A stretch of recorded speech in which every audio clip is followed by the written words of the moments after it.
Bonsoir à tous et bienvenue au pays à Djeuaro. Nous sommes au-dessus de la rivière Wailou qui a donné le nom de cette commune. Une commune frappée dans sa chair il y a 8 mois. Des glissements de terrain meurtriers à Wakaya et à Gwanru avaient tué 6 personnes. 2 autres sont toujours portées disparues. Ce soir, nous consacrons une page spéciale à cette commune de la côte Est. Wailou compte un peu plus de 4000 habitants pour 33 tribus. Nous avons décidé d'aller à la rencontre d'hommes et de femmes engagés dans la mine, dans l'agriculture ou encore dans la musique. Mais d'abord, ce document inédit, des images tournées il y a 60 ans, ici même à Wailou. Antoine Le Teneur. Après le col des Roussettes, la piste de la route coloniale numéro 6 débouche sur la côte Est et sur le district de Boréaré. Le panneau indique qu'à la tribu de Koula, le grand chef est Denis Youpé. Le caméraman Georges Ourgaud s'arrête souvent pour immortaliser les paysages ou les habitants des tribus, parfois en gros plan. Au village, c'est dimanche. Cet homme serait un ancien combattant. Certains de ses camarades reposent d'ailleurs dans le cimetière de Wailou, là où les tabous et les croix se côtoient.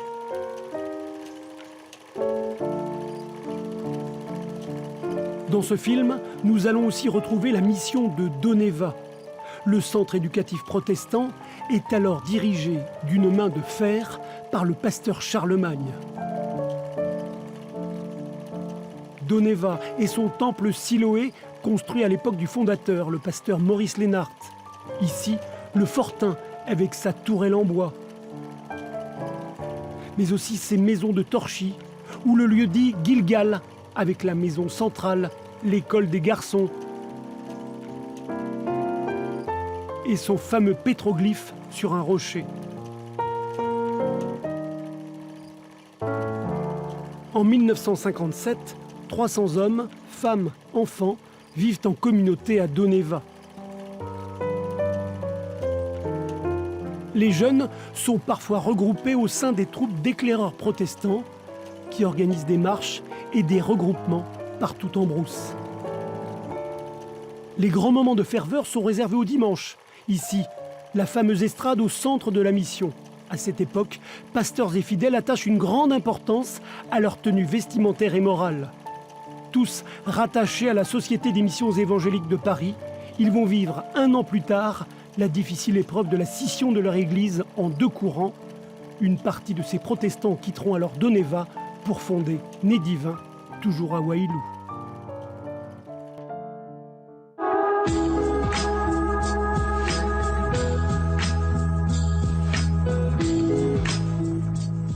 Nous sommes ici sur le massif de Bonini à Poro, concession de la SLN. Wailou a été l'une des premières communes minières dès la fin du 19e siècle et on compte en dehors de la SLN d'autres exploitants comme Balland ou encore Maille. La société minière Le Nickel a recours à la sous-traitance pour exploiter ces gisements. Ici même, le minerai est extrait par la société minière de Poro et le centre de formation. Quant aux travaux environnementaux, eh bien c'est une société locale qui s'en charge, Sylvie Méhoun et Cédric Michaud. Bonini, situé à 13 km de Wailou, domine le village de Poro. Ce massif minier fait partie des sites de la SLN, tâcheronnés ou exploités par des entreprises locales et des sous-traitants. La société d'Aldo Aubry, spécialisée dans la maintenance environnementale, travaille depuis 7 ans pour le compte de la SLN. Ici sur Fatma, l'une des concessions du massif Bonini, Aldo et ses employés effectuent des travaux de sécurisation et d'aménagement. Pour une journée, 2 jours de travail à peu près. Ok. Avant de remonter là-haut. Donc ça devrait faire. Aldo, ancien chauffeur d'engins polyvalents, puis rouleur à son compte, a créé sa propre société destinée à réparer les dégâts causés à l'environnement par l'exploitation du nickel. Sous son aile, 8 jeunes recrutés dans sa commune. Là, il est en train de faire un merlon de protection, de mise hors d'eau. Là, ils vont relever la digue aussi. Parmi ses employés, Tony de la tribu de Paraouié, ancien stagiaire du centre de formation aux techniques de la mine et des carrières à Poro. Ouais, ça va. faire 6 ans maintenant que je travaille pour M. Aubry. Il y a beaucoup de travail dans la commune pour les jeunes ou pas? Pas vraiment. Le travail, voilà, il faut aller le chercher. Si voilà, on reste comme ça. On parle toujours de Wailou sur la délinquance et tout ça. C'est pas tous les jeunes qui sont là-dedans, hein. Donc on essaye. Moi j'ai une petite structure, hein, donc j'essaye quand même de récupérer quelques jeunes avec moi. Je suis fier d'eux. Ils ont vite appris sur l'environnement et je suis plus obligé d'être derrière eux actuellement. La société d'Aldo Aubry intervient régulièrement sur Fatma, exploitée pour son nickel dans les années 70, époque où la réglementation environnementale était inexistante. Coût de ce chantier, environ 30 millions de francs. Parmi les ouvrages réalisés, cette tranchée en rocher. Donc là, on voit bien une descente d'eau qui a 30 ans et une descente d'eau qui est maintenant, dans les années 2000, donc il y a une sacrée différence, quoi.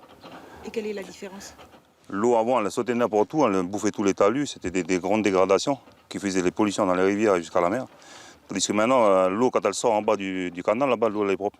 Wailou a été l'une des premières communes minières avec l'exploitation en 1875 du massif Bel-Air, massif autour duquel sont installées les tribus de Gouareux et de Wakaya.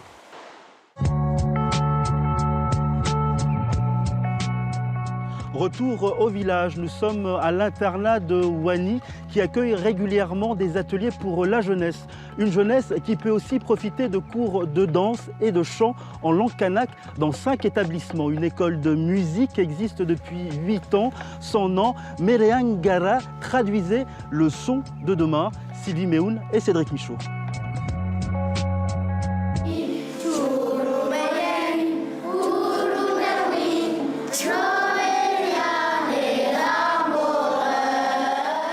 Adje, Paichi et Aveke chantaient en classe. Ces enfants de l'école publique de Wani s'initient à raison de 2 heures par semaine à la musique, un enseignement dispensé par Reynaldo et Sylvain de l'association Mereangara, le son de demain.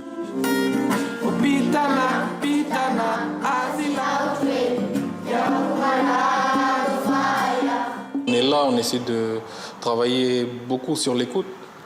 L'écoute, le respect de l'autre, les valeurs, nos valeurs à nous.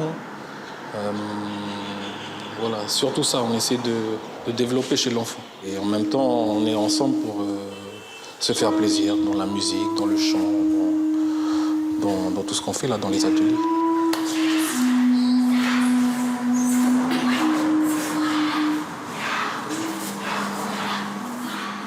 Aujourd'hui, les enfants, là, ils ont les instituts aussi qui leur transmettent d'une autre façon ici à l'école. Donc je pense que ces deux côtés-là, ils doivent être toujours en parallèle pour que l'enfant puisse bien s'émanciper plus tard et dans sa vie active et être fier de ce qu'il est. Depuis 8 ans, Mereangara intervient dans les établissements de Wailou avec le concours de personnes ressources. 39 heures de musique comprises dans les 78 heures consacrées par an à l'éducation artistique. Les enfants sont épanouis et ils sont stimulés dans leur valorisation de l'estime de soi. Source fondamentale pour des enfants d'être bien assis dans ce qu'ils font, que ce soit la pratique musicale en y intégrant nos choses culturelles à nous, et ben ça ouvre d'autres pistes, d'autres portes pour les enfants d'un point de vue pédagogique. On développe ces compétences au niveau de la musique. Ben, ces compétences aussi développent les compétences langagières qui favorisent l'apprentissage du français et puis des autres matières à l'école. Voilà. Ces enfants issus des 5 districts de Wailou peuvent encore compter sur les 2 intervenants de Mereangara. La structure d'intérêt provincial a vu ses effectifs se réduire de moitié, en cause une restriction de 50% de son budget. Voilà, avec nous Lionel Ouéry, animateur socio-éducatif. Bonsoir. Bonsoir. Alors je vous ai vu réagir en visionnant le reportage. Pourquoi ? Oui, j'ai réagi très bien parce que je vois là des enfants qui sont très impliqués dans leur activité. Et ça permet dans ces moments-là qu'ils se réalisent, qu'ils se valorisent, et en fait qu'ils sont en lien aussi avec leur culture.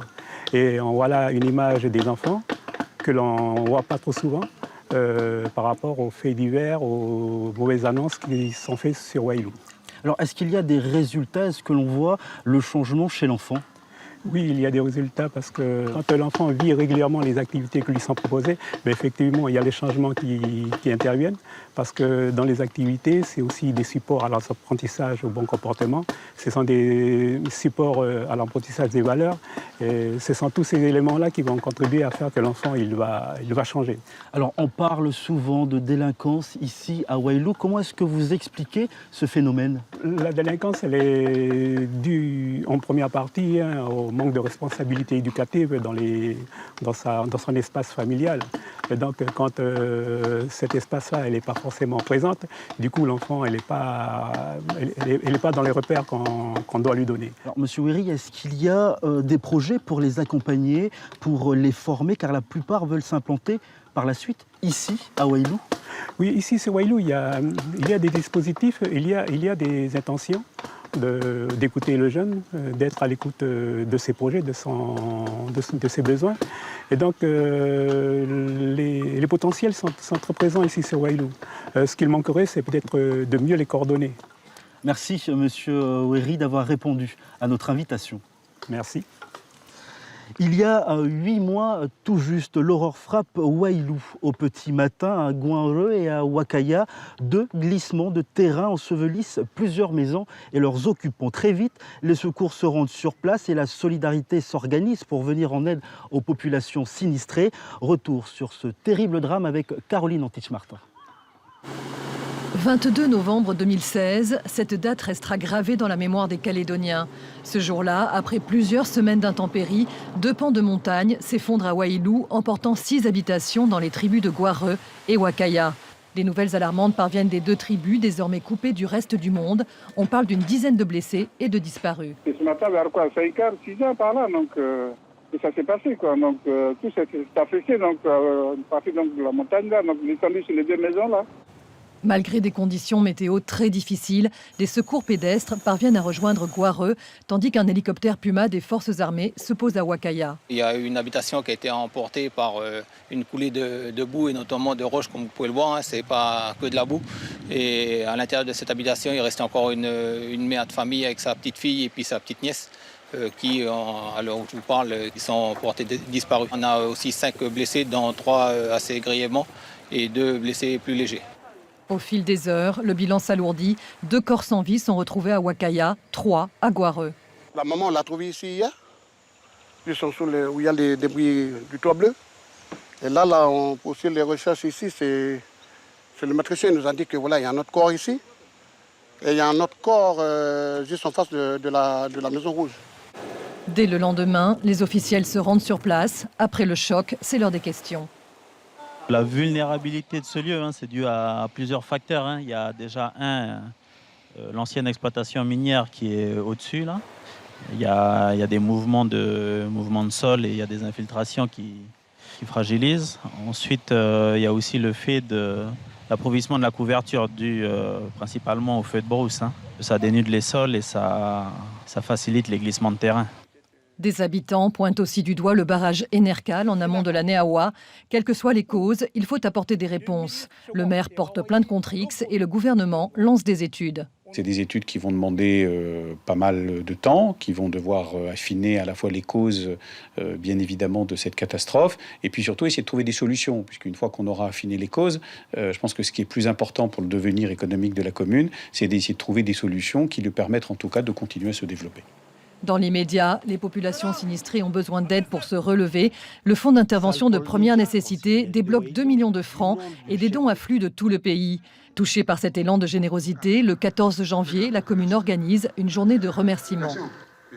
Merci à tout le monde, merci au gouvernement, merci à toutes les personnes physiques qui sont devant nous. En l'espace de 2 mois, les habitants de Wailou ont reçu plusieurs tonnes de dons en nature et 20 millions de francs en espèces. De quoi panser les plaies matérielles. Les plaies de l'âme, elles, ne se refermeront jamais. La catastrophe a tué 6 personnes. 2 disparus n'ont pas encore été retrouvés.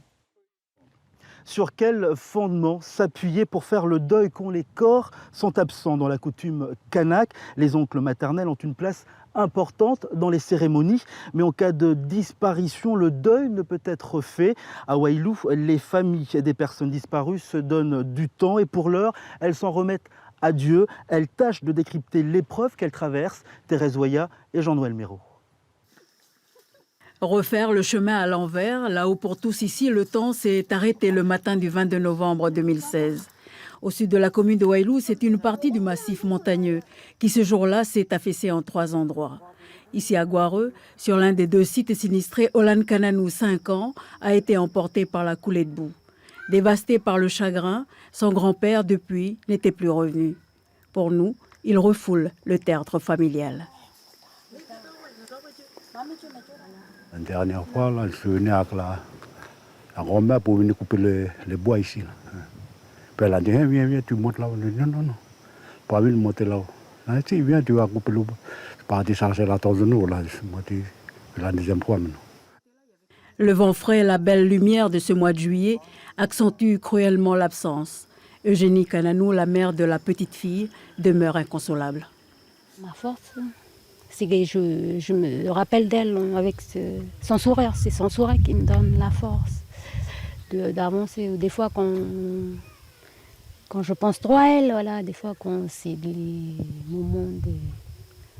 Après, je me dis, mais il ne faut pas que je pleure, il ne faut pas que je sois triste, parce que elle m'aurait même pas me voir comme ça.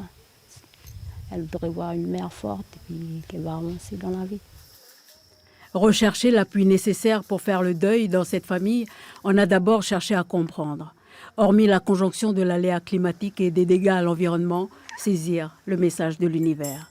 Pour le grand-père, la famille a déserté le temple, il n'y a plus de pasteur et beaucoup de monde est occupé ailleurs. On a cherché à comprendre pourquoi. Et après, quand la petite est partie, celle-là nous a ouvert les yeux, puis nous a ouvert le cœur. Tu vois. Elle nous a dit quelque chose, elle nous a montré, voilà. Vous êtes partis d'ici de la maison. Il n'y a plus personne ici à Aïka. Le dimanche, on passait faire la prière là-haut, il y a qu'elle. Elle arrive pour aller faire la prière, mais nous, on n'est pas là. Nous, les grands-pères, mon grand-père et les grands-mères, on n'est pas là. 2 kilomètres plus loin, toujours à Gouareux, un homme continue de scruter le paysage du regard.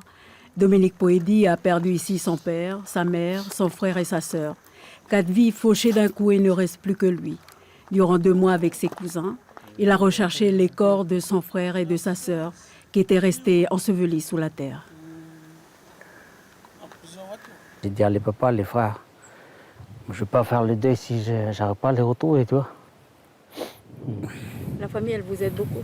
Ouais, en ce moment, il donne la force aussi pour toujours tenir. Hein. À Neoyo, la maison de Dominique Poedi, c'est ici que la famille se retrouve depuis le jour du drame. Pour elle, la coutume kana qui consiste à rendre les corps aux oncles maternels des défunts ne peut être accomplie pour le moment. Puisant sa force dans sa foi en Dieu, elle entretient l'espoir de pouvoir refermer cette tragédie. Pour moi, voilà. Dieu il fait les choses. Hein. Et nous, on est que des hommes quoi, sur la terre. Je n'ai pas ressenti comme une injustice. J'ai surtout parlé à Dieu. J'ai dit, qu'est-ce que je vais dire de plus? Puisque c'est toi qui contrôles toutes choses. Donc, ben voilà. Si tu as choisi ma famille, ben, tu sais ce que tu fais. Il y a 10 jours, le 19 juillet, le corps de Mylène Poedi, 27 ans, a été extrait des décombres à Gouareux. De ce drame, il reste encore 2 corps à rechercher. Lorsqu'ils auront été retrouvés, les familles pourront alors faire le deuil.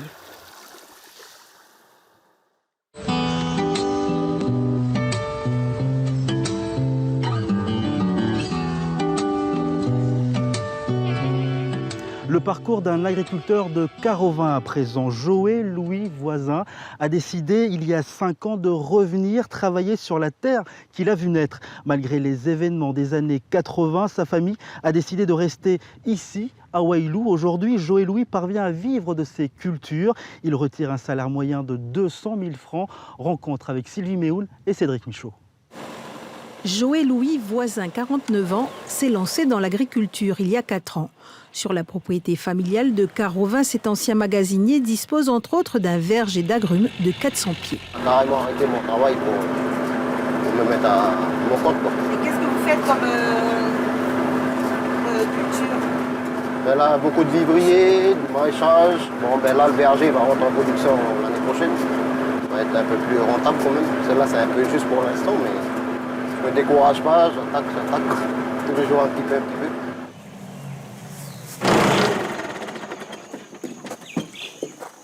Pour le guider, Joe et Louis bénéficient régulièrement des conseils techniques d'Émeric Clavel d'Arbre aux Fruits. Il faut être hors d'eau surtout pendant les inondations. Les productions de l'homme de Carovin s'étendent sur 3 hectares, dont ce champ d'ananas, sauvé des terribles inondations de novembre 2016 et replanté ici en lieu sûr. À cause des intempéries l'an dernier, Joe et Louis a perdu environ 3 tonnes d'ananas. Donc là, floraison d'ici 1 mois, faut compter. Avec le froid là, pour les plus gros en tout cas. Je suis avec le technicien justement pour regarder comment elle se comporte. Ça va, c'est bien adapté au sol, tout, impeccable. Tous les ans, j'ai un bon rapport quoi, par rapport à mes ananas. Bon revenu d'argent. J'arrive à écouler pratiquement presque 1 tonne à l'année, quoi. Ça va. Ce métis kanak est profondément attaché à cette terre généreuse, une terre qu'il a vue naître. Avant les événements politiques des années 80, la famille voisine disposait ici d'une centaine d'hectares de culture et d'élevage. Ça a été dur, on était beaucoup embêtés, quoi, mais on a pu rester sur place et puis essayer de tenir le coup pour le maximum qu'on pouvait parce qu'on n'a pas d'autre choix d'aller ailleurs, on n'avait rien, on n'avait pas les moyens déjà premièrement de se racheter un bout de terre et on était obligé de rester là sur le peu qu'on pouvait, quoi. Voilà. Et bon, ça s'est bien passé après. On a réussi à tenir le coup. Le lien à la terre, c'est quelque chose de fort. Donc on essaie de ramener surtout nos jeunes à ce lien-là qu'ils ont peut-être oublié. Et puis on essaie de remettre au goût du jour. Comment faire? Par le billet de formation, par la démonstration, par l'exemple. Des personnes comme Monsieur Voisin qui est là, on fait venir des personnes quasiment mensuellement chez ce monsieur-là pour leur montrer que, voilà, que c'est possible. J'ai cueilli ce matin. À force de ténacité, de travail, Joe et Louis récoltent aujourd'hui les fruits de son labeur. Donc là, la variété, c'est de la MD2. Donc une nouvelle variété implantée sur Wailou et sur la côte est en général. C'est un premier essai qu'on a fait chez Monsieur Voisin. Ça se comporte très bien au niveau du climat. Donc c'est une culture d'avenir pour la côte est. Avec nous, Pascal Sawa, le maire de Wailou. Bonsoir. Bonsoir. Nous sommes ici à Goinreux, l'une des tribus endeuillées en novembre dernier. Alors, le rapport de la DIMAC a été rendu public. Selon ses conclusions, les causes ne sont pas liées à l'exploitation minière. Qu'en pensez-vous ? C'est ce qui a été rapporté par le rapport de la DIMAC. C'est une association, on va dire, de causes qui a créé le glissement de terrain, notamment la nature géologique des sols, la forte pluie et la topographie des montagnes. Alors qu'est-ce qui est mis en œuvre justement pour éviter que ce type de catastrophe ne se reproduise ? Donc comme on vous l'a expliqué, c'était une catastrophe naturelle, donc on ne peut pas éviter l'éboulement, mais on peut éviter que ça fasse des dégâts à l'arrivée. Donc il faut qu'on travaille avec les familles, avec la sécurité civile, avec les pompiers, sur des plans de prévention et d'alerte pour une part, et ensuite il faut être prévoyant dans l'aménagement du territoire. Donc il faut installer les gens dans des zones où le risque il est faible, voire nul. C'est surtout ça qu'il faut retenir. Si les familles refusent de quitter légitimement les lieux, à qui incombe la responsabilité en cas de catastrophe ? Donc la responsabilité, c'est une responsabilité forte, mais elle incombe bien sûr aux personnes, vu qu'on aura donné l'ensemble des informations qu'on a à notre disposition. Il faut aller de l'avant, donc on informe, on fait de la prévention, et ensuite chacun prend ses responsabilités, c'est ça qu'il faut comprendre.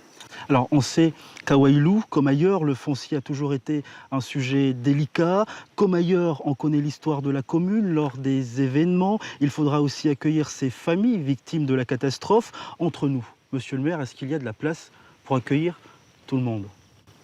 Oui, il y a de la place, on est une très très grande commune, il faut juste se mettre autour de la table, il faut prendre de la hauteur par rapport à ça, il faut avoir aussi beaucoup d'humanité, parce que on parle de l'homme avant tout, et il faut retravailler sur les liens coutumiers, les liens ancestraux qui fait ce que nous sommes aujourd'hui.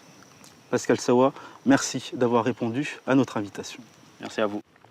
Voilà qui clôt notre page spéciale Wailou. Merci encore à tous ceux qui ont contribué à la réalisation de cette émission. Merci aux habitants de Wailou pour leur accueil. Je vous dis un gara et très belle soirée sur RMC Première.